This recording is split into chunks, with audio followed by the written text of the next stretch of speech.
성경 말씀 요한복음 15장 26절의 말씀입니다. 주여 감사합니다. 요한복음 15장 26절 한 절의 말씀 같이 읽습니다. 시작. 내가 아버지께로부터 너희에게 보낼 보혜사 곧 아버지께로부터 나오시는 진리의 성령이 오실 때에 그가 나를 증언하실 것이요. 아멘. 아침에 김지원 집사님 성경 필사 허락하심에 감사합니다. 감사의 물 드리십니다. 요한복음 15장 26절 한 절 말씀, 진리의 성령님에 대해서 한 번 더 언급하고 말씀을 16장으로 이제 넘어가도록 하시겠습니다. 어제 말씀을 통해서 진리, 그러니까 세상이 교회를, 세상이 성도를 미워하거나 핍박하는 그 이유가 있었다. 성도가 미워서도 아니고 교회가 미워서도 아니고 그 교회의 주인이 되시고 그리고 그 성도의 아버지가 되시는 하나님이 세상이 싫다라는 겁니다. 이게 영적인 원리입니다. 사람은 그런 게 있잖아요. 나와 좀 다르다 싶으면은 좀 배타하는 것, 나와 성향이 다르고 나와 생각하는 게 다르고 나와 조금 뭔가 다르다 싶으면 좀 멀리하는 성향이 있지 않습니까? 마찬가지입니다. 우리 그리스도인들이 살아가는 삶의 원리나 방식은 세상 사람들하고는 반대입니다. 반대. 다르죠. 그러니까 그 다름이 세상 사람들한테는 어색하고, 여러분 제대로 예수를 믿는 사람들이요 전혀 예수 믿지 않는 사람들과 함께 있으면은, 제대로 예수 안 믿는 사람들, 아니 예수를 모르는 사람들은 정말 예수 제대로 믿는 사람들이 불편합니다. 벌써 말이 다르고 생각이 다릅니다. 불편하다는 거예요. 거꾸로 생각해 보면 우리도 마찬가지죠. 우리도 믿는 사람들과 같이 만나면은 뭔가 편하고, 믿지 않은 사람들과 만나면은 뭔가 말이 좀 다르고 어색하고 그렇다라는 거죠. 저는 이게 복음적인 측면에서, 전도적인 측면에서 교회를 들어오는 사람들의 마음의 심정을 우리가 조금 이해를 했으면 좋겠습니다. 예수 안 믿는 사람들의 교회 한번 문턱 넘어서기가 쉽지 않습니다. 쉽지 않아요. 여러분, 여러분들이 절간에 가서 절간에서 밥 한 그릇 먹는 게 쉽습니까? 어렵습니까? 불편합니까? 아이고, 여기서 밥 한 끼 먹니? 그냥 밖에 나가서 한 그릇 사 먹으면 되지. 뭔가 불편하단 말이에요. 똑같습니다. 세상 사람들이 교회 문턱 넘어서는 거 정말 어렵습니다. 왜 어렵느냐? 겉으로 드러난 그런 불편보다도 사실은 그 안에 있는, 흐르고 있는 영적인 원리가 다르기 때문에 그거 넘어서기가 정말 힘들다라는 겁니다. 여러분, 예수 안 믿는 사람들, 그들의 영혼을 장악하고 있는 것은 악한 영인데, 악한 영이 쉽게 놔주겠습니까? 잘 안 놔주거든요. 그러니까 그 사슬을 끊어낸다라는 그 행위가 정말 어렵다라는 거죠. 자, 이런 측면에서도 보더라도 하나님을 믿지 아니하는 세상의 이 권세, 하나님을 대적하는 영이기 때문에 믿는 자들을 핍박할 수밖에 없고 믿는 자들을 박해할 수밖에 없는 그런 구조 속에 있다라는 거죠. 자, 그러면은 이 영적 원리를 우리가 알았다고 한다면 우리가 그들을 향해서, 세상을 향해서 어떻게 대처를 해야 되는가?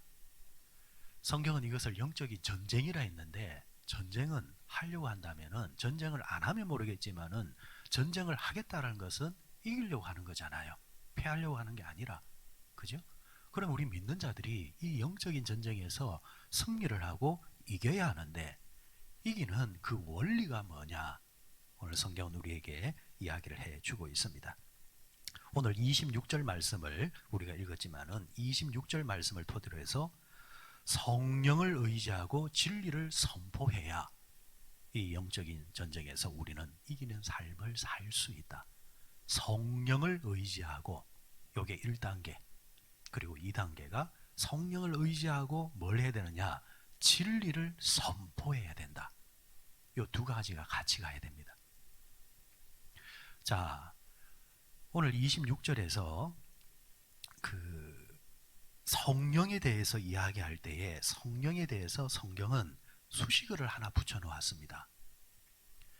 어떤 수식어 붙여놨습니까? 진리의 성령이라 이렇게 말하고 있습니다. 그냥 성령이 아니라 진리의 성령이라. 자, 그러면은 이 진리의 성령이 오시면은, 진리의 성령이 임하시면은 뒤에 뭐라고 했습니까? 그가 나를 정언하실 것이요. 여기서 그가 누굽니까? 그가가 누굽니까? 우리 그리스도인을 말하는 게 아니라 예수님입니다. 예수님. 여러분 성경에 아마 대부분 이 말씀이 빨간색으로 되어 있죠? 신약에서 빨간색으로 되어 있다는 말은 예수님이 하시는 말씀입니다. 예수님이. 검정색으로 되어 있으면은 예수님의 제자들라든가 사람이 하는 말이었고, 빨간색으로 되어 있으면은 예수님이 직접 하신 말씀을 제자가 지금 기록하고 있는 겁니다. 그럼 여기서 그가는 누구를 말하는 겁니까? 예수님. 성령이 오시면은 나를 정언하실 것이다. 그러니까 성령이 나를 정언하게 되어진다. 자, 여기서 성령이 그러면은 하시는 일이 뭐가 있습니까? 진리의 성령이 오시면은 그 진리의 성령은 누구를 드러낸다? 예수 그리스도를, 하나님을 드러낸다. 이것이 성령이 하시는 일입니다. 성령이 뭘 하십니까? 하면은 여러 가지가 있겠지만 빠지지 않고 딱 나와야 되는 1번이 뭐냐면은, 진리의 성령이 오시면은 성령님은 예수 그리스도를 말하게 하고 드러내십니다. 요 말이 딱 나와야 정답입니다. 진리의 성령이 오시면 내 마음이 뜨거워집니다. 내 마음에 감동이 옵니다. 진리의 성령이 오시면 방언이 나옵니다. 진리의 성령이 나오시면 뭐가 됩니다. 다 이거는 2차적인 겁니다. 금방 말했던 것은 임할 수도 있고 안 임할 수도 있습니다. 하지만 빠짐없이 임하는 게 뭐냐면은 진리의 성령이 오시면은 예수 그리스도를 드러내게 합니다. 자, 그러면은 이 말은 이제 이 문맥을 이제 종합해 보면은 어떤 말이 되느냐 하니까, 진리의 성령이 사람에게 이제 온다, 이제 우리에게 임재하게 된다, 이러면은 우리가 설령 세상에서 예수 그리스도를 믿는 것 때문에 박해를 받거나 어려움을 겪을 때에 진리의 성령이 우리에게 오셔서 우리를 지배하면 우리 안에 초자연적인 힘이 나와서 그런 박해와 어려움 속에서도 굴하지 아니하고 예수 그리스도를 선포하고 증거하는 힘이 우리에게서 생겨난다는 것입니다. 진리의 성령이 오시면, 진리의 성령이 오시면은 내 눈앞에 펼쳐진 상황과 현실에 의해서 내가 지배받는 것이 아니라 그 현실을 뛰어넘는 그런 힘이 나를 지배해서 예수 그리스도를 증거한다는 겁니다. 여러분 기독교 교회사를 돌아보면요, 이런 진리의 성령이 오셔서 그 사람을 장악함으로 통해서 정말 어려운 박해 속에서도 굴하지 않고 예수 그리스도를 증거했던 정말 많은 이야기들이 있습니다. 예전에 한 번씩 많이 들었던 이야기죠. 로마 시대 때에 폴리캅이라는 아주 유명한 감독이 있었습니다. 감독. 요즘으로 말하면은 목회자가 될 수 있겠죠. 이 사람이 이제 노년에 이제 핍박과 박해를 이제 받게 되는데, 이 사람이 그 지역에서 아주 존경받는 사람. 그러니까 이 로마 사람들조차도 이 사람은 참 아깝다. 그 인품이 너무 고상하고 괜찮은 사람이기 때문에, 그리고 덕망이 괜찮은 사람이기 때문에.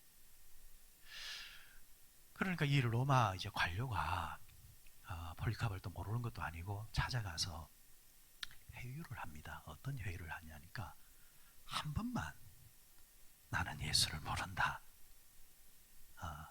나는 예수를 그렇게 안 믿는다. 베드로가 닭 올기 전에 3번 부인한 것처럼 한 번만 해주라. 나는 당신이 죽는 것이 너무 아깝다. 이렇게 회유를 할 때에 폴리캅이 하는 이야기가, 그 당시에 나이가 86세였거든요. 지금 내 나이 86세인데 하나님은 내가 86년 동안 사는 동안 한 번도 나를 배반하신 적이 없는데 내가 지금 이 나이에 살겠다고 주님을 배반한다 말입니까? 나는 그럴 수 없습니다. 결국 그는 화형에 의해서 장작 위에 올라가서 불태워 죽는 순교를 당합니다. 말 한마디만 하면 되잖아요. 말 한마디만 예수 안 믿는다. 그런다고 해서 사람들이 손가락질 하겠습니까? 생사가 오고 가고 있는데 이 정도 선에서는 모든 사람들이 좀 아쉽지만은 허용해 주는 선이잖아요. 근데 폴리캅은 그게 안 되는 거예요. 왜? 사람이 자기 생명보다 귀한 게 어디 있습니까? 나이가 들었다고요? 아닙니다. 나이가 들면 들수록 생명에 대한 애착이 더 커집니다. 그런데 이런 생명조차도 초계같이 여기고 내던질 수 있는 것은 자기 힘에서 나오는 것이 아니라 그 안에 그 사람을 다스리고 있는 성령님. 다른 것은 모르겠지만은 예수를 부인하는 것은 못한다는 겁니다. 그런 초자연적인 힘이 그 속에서 나오게 하는 것. 그건 진리의 성령님이 하고 있는 겁니다.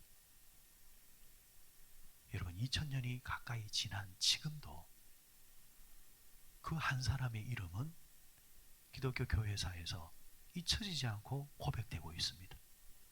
결국엔 여러분 그 당시 살았던 사람들, 예를 들어서 예수를 부인했던 사람들 있죠. 그죠? 아마 그들은 그런 생각을 했을 겁니다. 내 선택이 합리적이다. 저렇게 죽으면 무슨 소용이 있느냐? 그러면 그 사람은 안 죽었습니까? 그 사람은 안 죽었습니까? 결국에는 그 사람도 죽었단 말이에요. 단지 몇 년 더 살았겠죠. 그렇죠? 그리고 지금 돌아보면은 진리의 성령이 없는 사람들, 예수를 부인하거나 예수를 정죄하거나 믿는 자들을 심지어 박해했던 사람들, 우리가 기억하는 사람도 없을 뿐더러 심지어는 그들은 지금 하나님 앞에 있는 것이 아니라 지옥 불구덩이 속에 있겠죠. 하지만 이에 반해서 그 잠시는 박해였고 고통이었지만 그 안에 그를 다스리고 있는 진리의 성령님의 힘에 의지해서 마지막 순간까지 예수님을 부인하지 않고 오히려 예수님을 드러내는 삶을 살았던 사람. 몇 년 앞서갔지만은 영원히 기억되지는 사람. 또 하나님 보좌 앞에서 영광을 누리는 존재가 되더라라는 것. 결국 종합해 보면 진리의 성령님은 우리의 뭔가를 빼들어가는 사람이 아닙니다. 우리의 뭔가를 착취해서 이용하시는 분이 아닙니다. 결국에는 그와 같은 삶을 살면은 진리의 성령님의 인도함을 받는 자들은 잠시는 박해고 어려움이지만은 지나고 보면은 진리의 성령님의 인도를 받았던 삶이 아름다웠고 고귀했고 귀했다라는 것을 알게 된다는 것이죠. 그래서 오늘도 진리의 성령님은 믿는 자에게 찾아오셔서 믿는 자들을 통해서 충만히 임하기를 원하십니다. 여러분, 우리가 믿지 않은 사람들과 싸운다, 이길 방법이 없습니다. 여러분, 똑같이 잘못을 해도요, 예수 믿는 자 이러면은 벌써 고개 숙이고 들어가야 돼요. 심지어는 내가 잘했는데도 불구하고 따지고 들면요, 아이고 또 믿는 자가 참아야지. 결국 이래 되는 구조가 세상입니다. 세상. 이런 세상 속에서 우리가 살고 있기 때문에 세상이 작정하고 믿는 자들을 박해하거나 하나님의 교회를 공격할 때는 세상의 방식으로는 이길 재간이 없다라는 거예요. 이길 재간이 없어요. 그러면 우리가 무엇으로 이길 수 있겠느냐? 이길 수 있는 방법은 단 한 가지밖에 없다. 진리의 성령이 우리에게 임하셔서 그 성령의 힘으로 세상 사람들이 감히 생각지 못했던 저들과는 다른 방식으로 하나님의 방식으로 삶을 살고 걸어갈 때에 여기서 믿는 자들의 능력이 나온다라는 겁니다.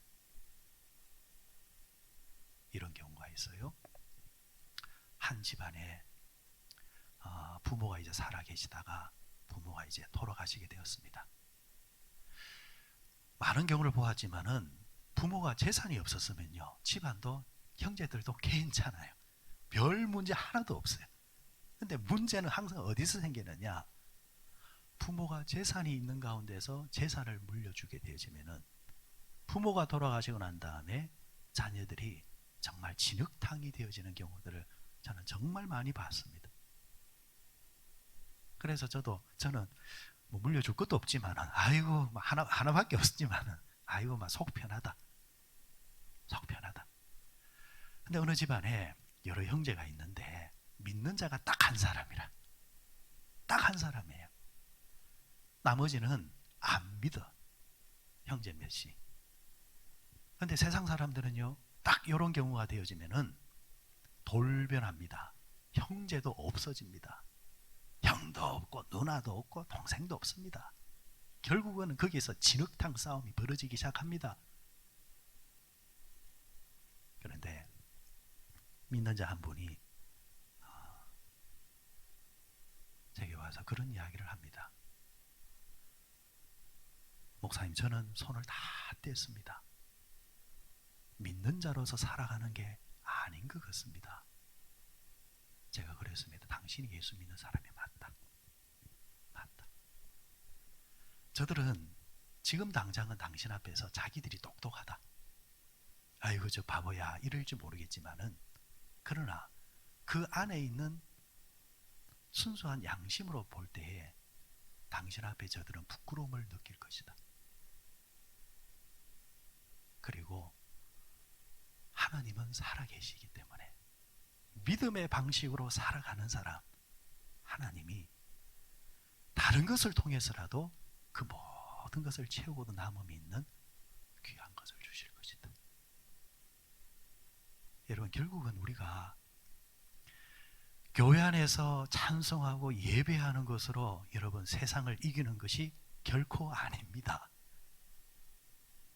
예배 드리면서 우리가 받았던 말씀 부여잡고 세상에 돌아가서 세상 사람들과 어울려 살아갈 때에, 심지어 돈의 문제가 생겨서 일을 해결해야 될 때에, 그때에 믿지 않은 자들 앞에서 저들과 다른 삶을 살아낼 때에 거기서 우리의 신앙은 성부가 나는 겁니다. 우리 믿는 자들은 저들과 달라야죠. 그런데 그 다른 힘이 어디서 오느냐? 성령이 우리를 지배해서, 그 성령의 지배를 받아서 결정적일 때에 우리 입에서 예수 믿는 자로서의 그 도가 나가는 거죠. 그것만이 우리가 세상을 이길 수 있는 유일한 방법이라는 겁니다. 말씀을 맺겠습니다. 결국 여러분들 오늘 이 16장의 이 말미의 이야기는 영적 전쟁에 대해서 이야기를 하고 있습니다. 성령이 너희들에게 오시면, 진리의 성령이 너희들에게 오시면 그 진리의 성령이 너희들에게 말씀이 생각나게 만들어 주실 것이고, 그리고 어떤 상황 속에서도 나를 증거할 수 있는 힘을 주실 것이다. 저는 이 말씀의 결론을 예수님께서 제자들에게 주시는 사기 충만, 용기 충만, 이런 이제 생각으로 말씀을 정리해 보았습니다. 여러분, 그 전쟁이 일어나면요, 전쟁터에 가면은 이 장수가 아니면은 이 관리가 그 밑에 이제 병사들에게 그 항상 신경 쓰는 게 뭐냐면은, 제일 신경 쓰는 게 뭐냐면은 이 사기입니다. 사기. 지금 군사들의 사기가 올라가 있느냐 떨어져 있느냐, 그 다음에 무기 문제고 숫자 문제지 일단은 사기가 충만해야 됩니다. 사람이 아무리 많아도, 군사가 많아도 사기가 딱 땅에 떨어져 있으면요, 돌격 앞으로 이러면은 뛰어가는 폼이 다릅니다.